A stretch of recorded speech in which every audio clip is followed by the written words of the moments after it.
Eh bien bonjour à toutes et à tous, ravi de vous retrouver pour une nouvelle vidéo. Dans celle-ci, on va voir le jeu Discover, donc le nouveau jeu de FFG qui est sorti il n'y a pas très longtemps, il y a un mois, début octobre. Donc j'ai eu la chance de recevoir une première boîte envoyée par mon ami Michel Collard, que je remercie énormément, qui m'a donné l'occasion de découvrir ce jeu, de faire quelques parties. Comme ça, je vous ferai un retour un petit peu sur mon avis en fin de vidéo.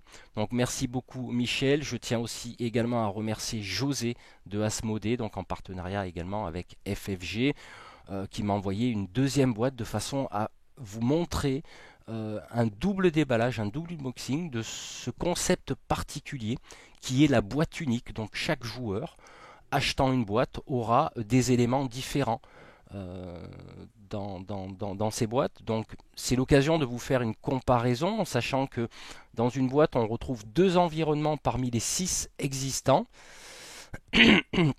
Donc il y a la vallée, l'île, les montagnes enneigées, les terres arides, le désert et le bayou, voilà de mémoire. Et chaque boîte va contenir deux environnements qu'on va découvrir ensemble.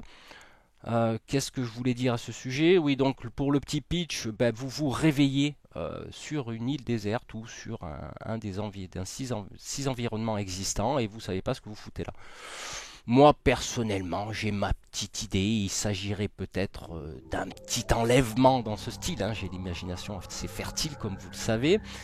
Et donc vous allez devoir survivre dans cet environnement en chassant, en combattant éventuellement des ennemis et accomplir le scénario qui vous sera demandé de faire parmi les 5 existants. Donc à savoir que c'est un jeu coopératif compétitif, mais le cinquième scénario est un jeu totalement est un scénario totalement compétitif.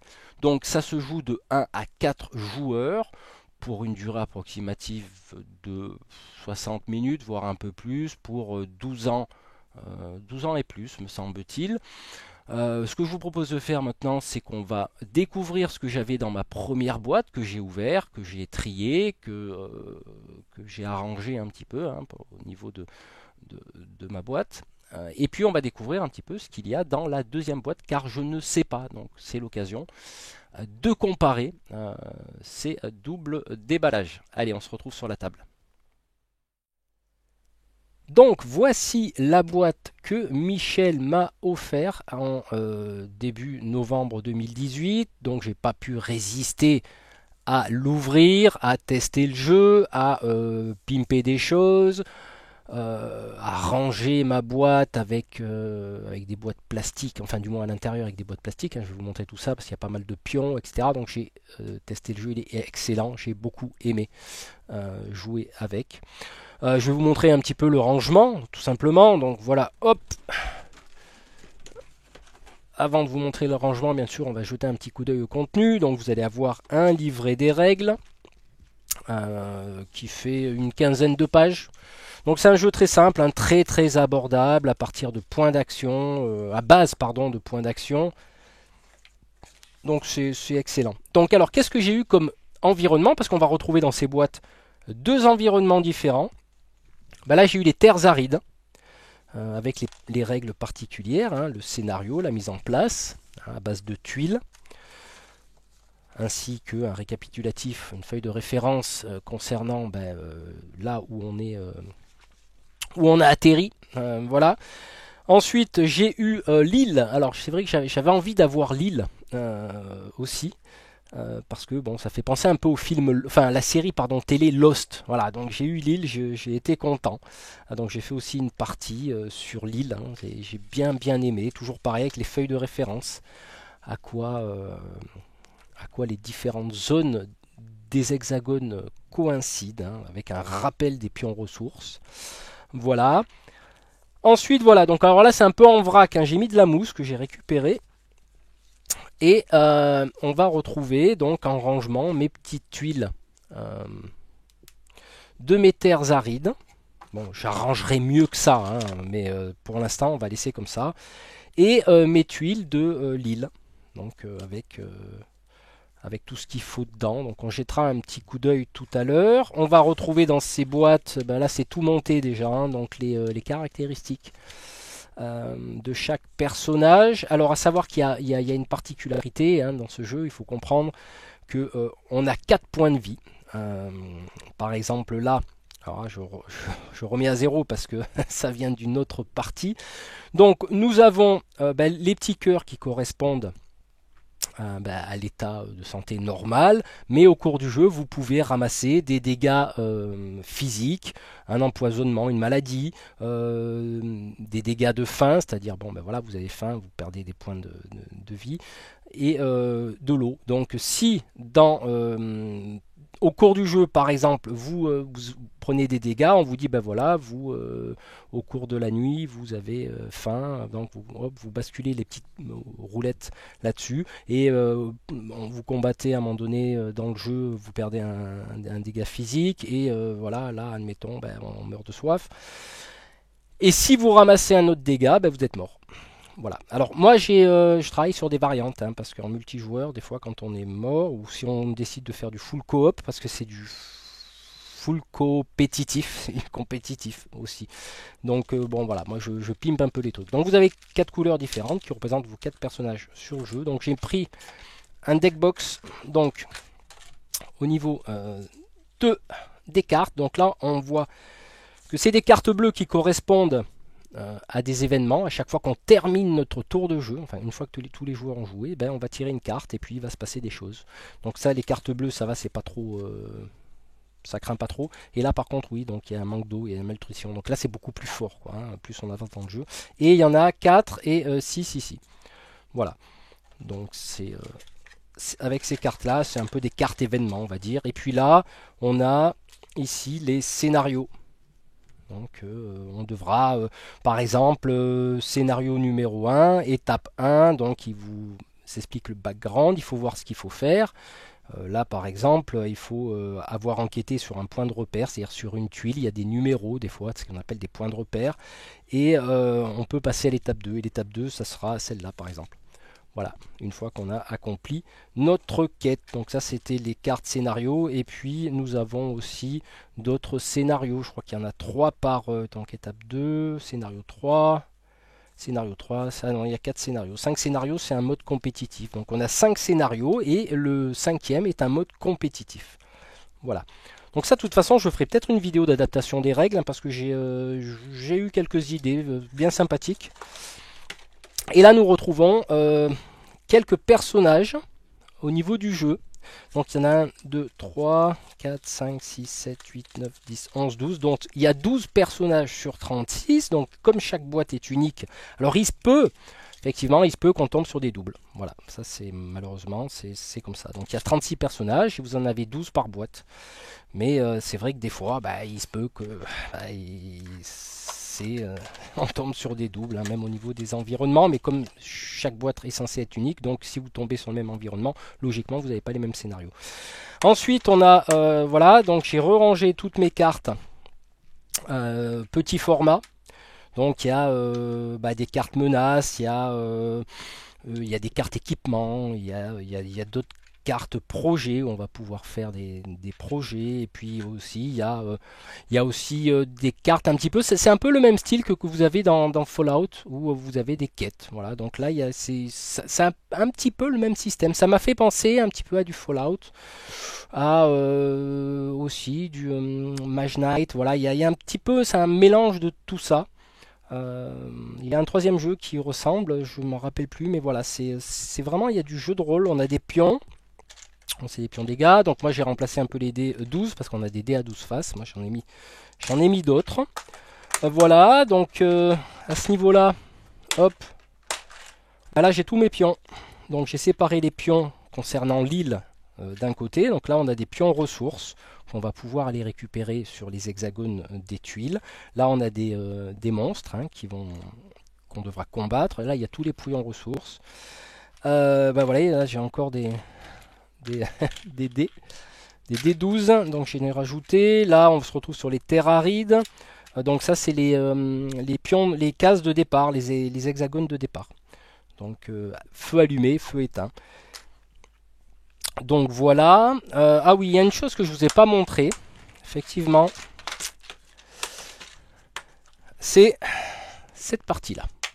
Voilà, alors là, vous avez... Alors, on a des feux, hein, on allume des feux hein, pour se protéger, pour cuire sa nourriture, etc. au niveau des différents scénarios. Et là, j'ai conçu des pions feu éteint. Voilà. Parce qu'on peut allumer des feux sur la carte et des fois ça arrive que selon des événements qui se passent, eh ben, les feux sont éteints. Donc là j'expliquerai, je ferai peut-être un tuto de modélisme hein, et ça vous le posez sur la tuile. Et voilà, c'était juste pour rendre une immersion un peu plus conséquente au jeu. Alors ce que je vous propose maintenant à travers tout ça, moi je sais le contenu qu'il y a dans cette boîte. Maintenant ce que je vous propose c'est d'ouvrir l'autre boîte et voir quels sont les différents contenus de façon à faire la différence, hein, tout simplement, de la surprise que je vais avoir dans cette boîte-ci. Allez, sans plus tarder, parce que ça fait quand même une semaine et demie que je patiente pour vous faire cette vidéo, pour découvrir ce qu'il y a dedans. J'ai enlevé le cellophane tout à l'heure et là on va faire un vrai déballage, c'est à dire que là je sais pas ce qu'il y a dedans. Alors ça pèse un petit peu lourd quand même, hop, c'est bien. Voilà, eh ben, on va retrouver ici la pub hein, de FFG. Donc je remercie encore José hein, de m'avoir envoyé le jeu. Et là, alors surprise. Alors j'ai la vallée. Alors ça je l'ai pas comme environnement, c'est très bien. J'ai la vallée. Donc je sais pas trop ce qui... Voilà, il y a des montagnes, des collines. Alors, là, les chiffres que vous voyez là-dessus, au niveau des hexagones, c'est le nombre de points d'action qu'il faut pour traverser. Donc voilà, donc là pour traverser de l'herbe, il faut un point d'action. Là pour une colline, 2 points d'action. Et là pour une montagne, 3 points d'action, en sachant qu'on a 12 points d'action si on joue en solo, 10 si on joue à 2, je crois, et 8 si on joue à 3 ou plus. Voilà. Donc livrer des règles, bien sûr. Et là, qu'est-ce que j'ai? Ah, ben, j'ai les terres arides. Alors, c'est là qu'effectivement, l'histoire de la boîte unique, eh ben, on va jeter un petit coup d'œil, hein, parce que moi je suis très intrigué, parce que la boîte est unique, mais par contre les scénarios, voilà, 3, 4, 5, alors je ne sais pas la différence, la mise en place du matériel est identique, après il faudra que je regarde au niveau des cartes si j'ai des différences. Voilà, maintenant j'ai mélangé mon truc, je sais plus où j'en suis. Bon, c'est pas grave, je rangerai tout ça. Donc j'ai les terres. Donc j'ai un double. J'ai un double et je vais voir au niveau des tuiles s'il y a des différences. Donc on retrouve là-dessus, cette fois-ci je vais vous faire la présentation. Donc on a nos fiches, enfin je ne sais plus comment ça s'appelle, de survivants, hein, notre tableau de bord, hein, on va dire, avec les petites roulettes. Alors je vous conseille au niveau des roulettes, alors ça j'avais vu sur internet une petite remarque, hein, c'est qu'il y en a qui mettaient les roulettes par-dessus. Ça veut dire que le rond noir, là, le rond qui est là, il le mettait là. Non, il faut bien le mettre en dessous pour qu'on puisse naviguer au niveau de ces tableaux. Donc voilà. Donc on retrouve les mêmes couleurs. Alors là on a le pion premier joueur. Donc en marron ici, premier joueur. Là ce sont des pions dégâts ou éventuellement pour poser le pion sur une carte ou quelque chose de ce style. Là nous avons des pions feu allumés ici. Donc ça va permettre d'allumer des feux. Et de dire bah voilà à tel endroit j'ai allumé un feu. Donc il y en a 4. Alors là, terre aride. Donc j'ai des tuiles. Alors je vais jeter un petit coup d'œil quand même, je suis curieux pour savoir si je retrouve sur mes tuiles quelques tuiles existantes. Il faut voir si effectivement je retrouve des tuiles. Donc là j'ai une tuile 104 ici. Est-ce que j'ai une tuile 104 là? Parce qu'il semblerait que toutes les tuiles soient différentes. Donc j'ai du 120. 107, je regarde vite fait, hein, comme ça je vous dis 101, 104, donc apparemment j'ai la même tuile ici. J'ai la même tuile ici, 130, enfin, je vais retenir tout ça. Voilà. Donc il semblerait qu'il y ait des tuiles qui se répètent. Donc là on a les pions ressources, les fameux pions ressources, l'eau, les antipoisons, hein, enfin tout ce qui est médecine pour se guérir. On a les pots, on a le bois. Ça c'est la nourriture cuite, parce que nous avons aussi la nourriture crue, donc il faudra cuire. Je suis désolé pour les reflets. De l'eau empoisonnée, parce que des fois on trouve des points d'eau, mais ça peut être empoisonné. Par exemple, on a de la pierre et puis on a des rouages. Hein. Ça, c'est des trucs spécifiques. Donc voilà, puis on a des monstres. Alors, j'ai pas le souvenir, là, c'est là où ça change. J'ai pas le souvenir d'avoir vu ces pions. Donc ça, c'est des pions particuliers. C'est des pions particuliers. Ensuite, on a quoi là? J'essaye de pas faire trop de reflets. 140, 140. Je sais pas si je l'avais eu le 140. Ça me dit rien. Voilà, au niveau des tuiles ici. Donc on retrouve des monstres. Hein. On va retrouver des monstres et j'ai pas le souvenir. Ah non, ça je l'ai pas. Il y a des choses qu'on... voilà, c'est là où est vraiment la particularité de ce jeu, c'est que là, je suis sûr de ne pas avoir de lapin, d'oie, de bélier et de personnages de ce type-là. Alors là, je suis vraiment sûr de ne pas avoir ces monstres. Là, on retrouve bélier, des vaches, des chiens enragés et une espèce d'ours. Voilà. Et c'est là où c'est intéressant, justement, c'est que je n'ai pas les mêmes monstres. Alors là, on arrive à la vallée. Alors la vallée... Alors je ne connais pas, mais je pense que la vallée, on va sûrement avoir beaucoup d'herbes. Des collines, des scénarios sûrement particuliers. Alors qu'est-ce que j'ai comme monstre là? On dirait une dinde, un cerf, un ours, d'autres monstres. Donc vous voyez qu'au niveau des pions, c'est pas les mêmes couleurs que... ce qui est normal pour les reconnaître au niveau des terres, des terres arides. Ouais. Les tuiles sont pas mal, hein, sont vraiment sympas. C'est bien dessiné. Moi j'aime bien. J'aime bien le jeu de toute façon. Donc après, effectivement, il y a une polémique là-dessus, que chaque boîte est unique. Et c'est vrai que je peux comprendre que les gens achètent une boîte. Et moi j'aurais aimé avoir la neige par exemple. Là, bon, je vais peut-être pas racheter une boîte pour avoir la neige, quoi, parce que je suis pas sûr de tomber sur la neige. Donc vous voyez, voilà, il y a une polémique là-dessus. Au niveau du jeu, il y en a qui disent que ça fait des boîtes booster à 60 € la boîte pour avoir des nouvelles choses, nouveaux environnements. C'est vrai que je reconnais que ça fait un peu cher à l'achat. Mais bon, après, il y a des geeks. Hein, il y en a qui ont peut-être acheté 4 ou 5 boîtes pour se faire la collection. Donc on retrouve des meeples en couleur avec les petits pions qui vont permettre de bloquer les rouages de notre tableau de bord de nos survivants. Alors là, je vais savoir tout de suite. Si j'ai des trucs en double. Ah, lampe de poche, j'avais pas. Guide de survie, un revolver. Donc là, effectivement, j'ai des nouvelles cartes que je n'ai pas dans ma première boîte. Un plan de vol, une hachette. Là, c'est des dangers. Je suppose que ça doit être différent de l'autre. Hein. Je n'ai pas tout le souvenir. Carte pour s'échapper, j'avais pas. Des cavernes. Un lapin.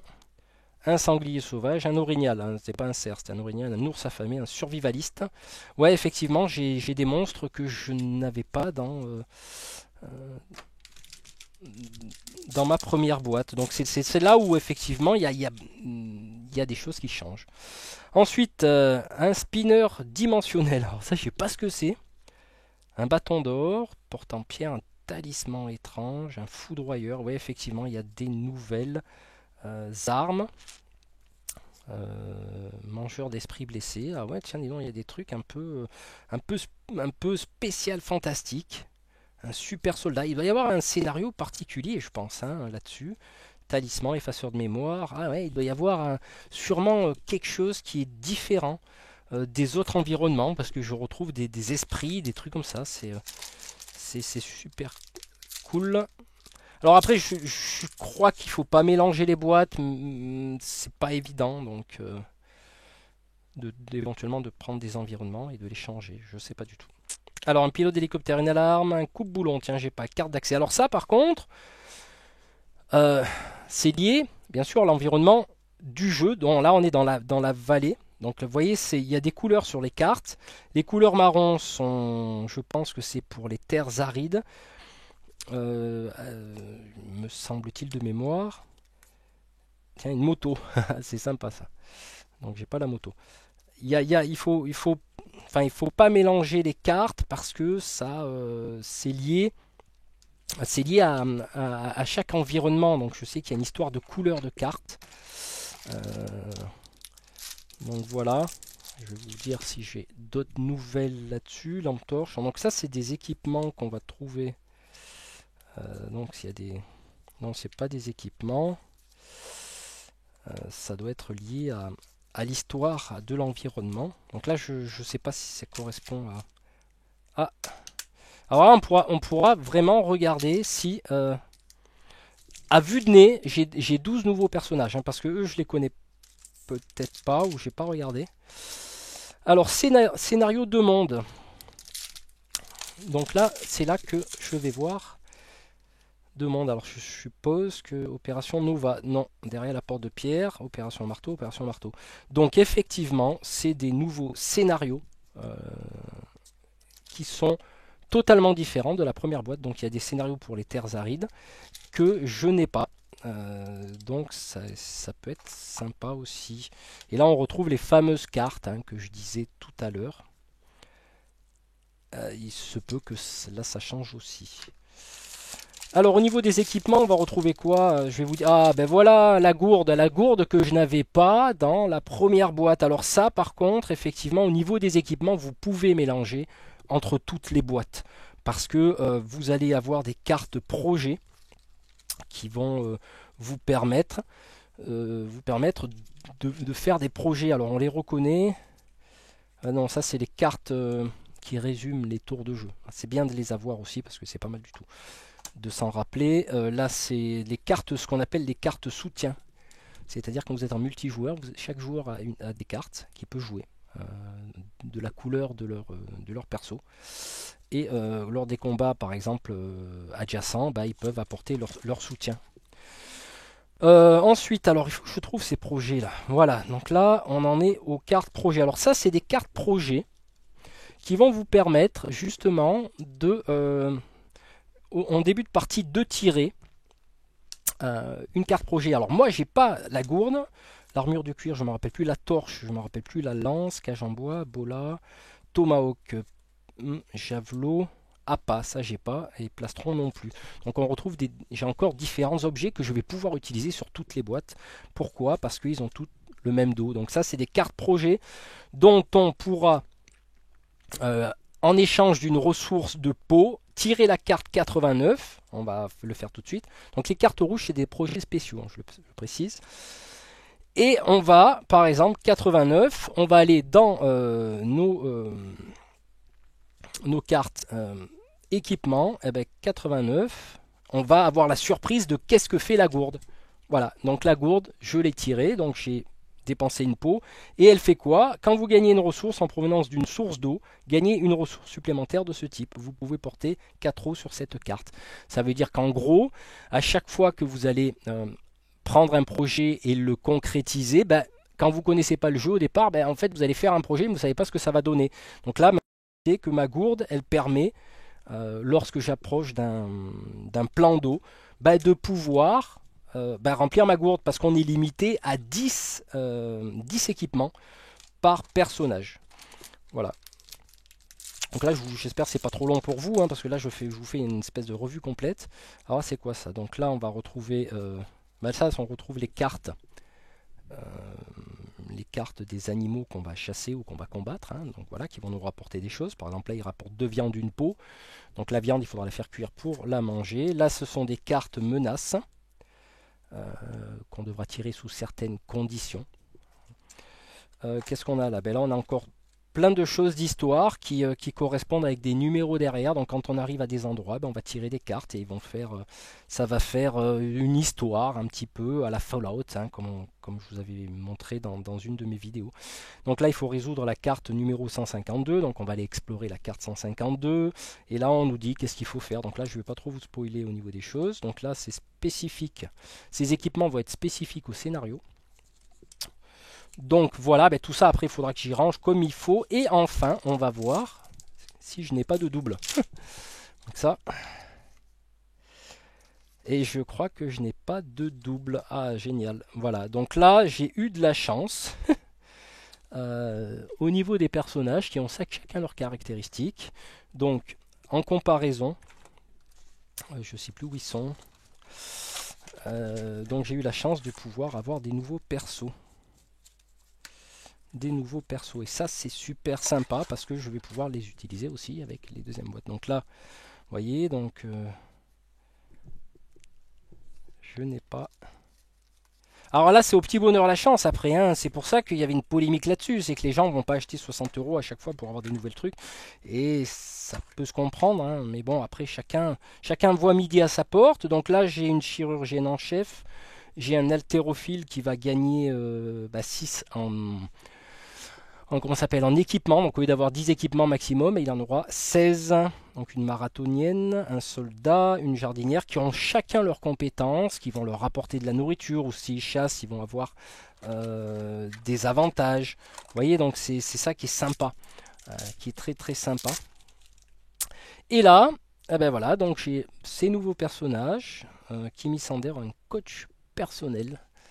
Désolé pour les reflets. Un homme sauvage, une photographe, un homme à tout faire, une danseuse et un joueur de foot. Voilà. Donc là, effectivement, sur les 36 personnages existants, j'en ai 24. Voilà, voilà, donc j'ai mis un petit peu le boxon sur ma table, mais comme je vous dis, c'est un jeu qui m'intéresse fortement, donc je vous propose de conclure cette vidéo. Voilà, c'était Discover Terre Inconnue, donc je vais vous donner mon avis. Je vais commencer par les points qui peuvent fâcher un petit peu, puis j'aime toujours terminer par une petite note positive, hein, quand même, parce qu'il y en a. Effectivement, comme vous avez pu le voir, moi j'ai eu le privilège quand même d'avoir 2 boîtes gratuites, donc je me mets à la place de la personne qui va vouloir faire la collection. Ça peut revenir cher. Parce que moi par exemple je voulais les sommets enneigés ou les montagnes enneigées parce que j'aime beaucoup ce concept, hein. Je suis dans l'Isère donc je suis entouré de montagnes enneigées, donc j'aurais voulu me retrouver un petit peu là-dessus.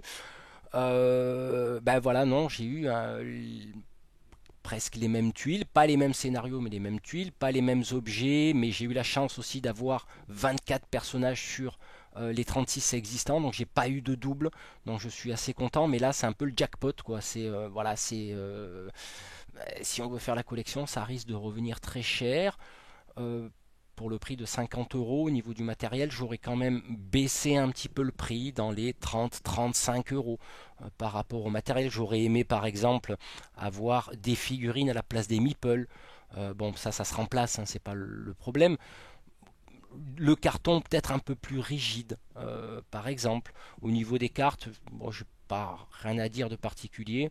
Voilà, c'est surtout au niveau du prix et du concept que les clients ne vont peut-être pas suivre derrière en achetant 3, 4 ou 5 boîtes pour collectionner tous les trucs existants.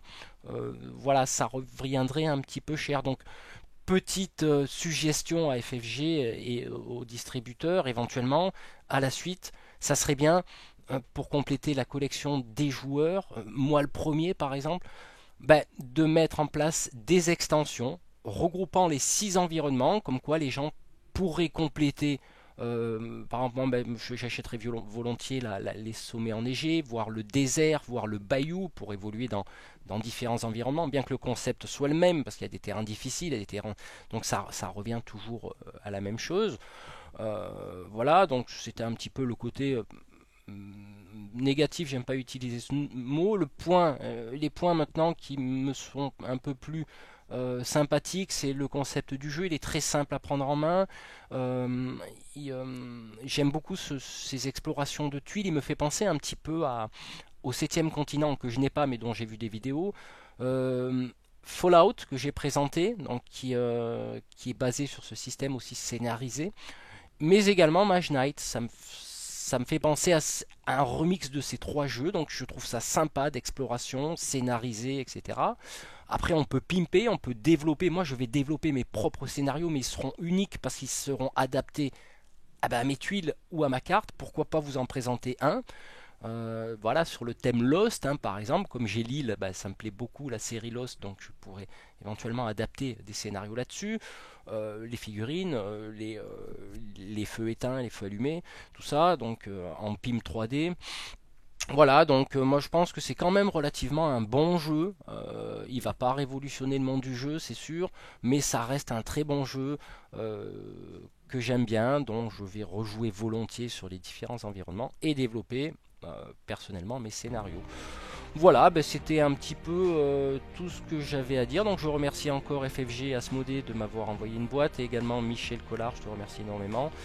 Voilà un petit peu mon avis sur le jeu. Ben, en attendant une autre vidéo, éventuellement une variante, j'ai trouvé des variantes pour ce jeu en multijoueur notamment, coopératif. Je vous souhaite une bonne journée ou une bonne soirée selon l'heure à laquelle vous avez visionné cette vidéo et on se retrouve très bientôt. Allez, ciao!